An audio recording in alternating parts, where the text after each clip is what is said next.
Какое пирожное выбрать? Эклер с кремом или Прага? Прага. Прага или птичье молоко? Птичье молоко. Птичье молоко или пирожное «Дружба»?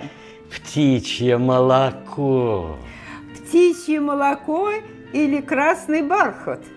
Птичье молоко. Птичье молоко или Наполеон? Птичье молоко.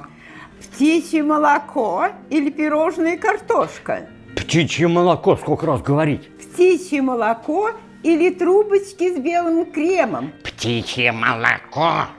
Птичье молоко или творожное колечко? Птичье молоко. Ну и ешьте его. Вот, люблю его.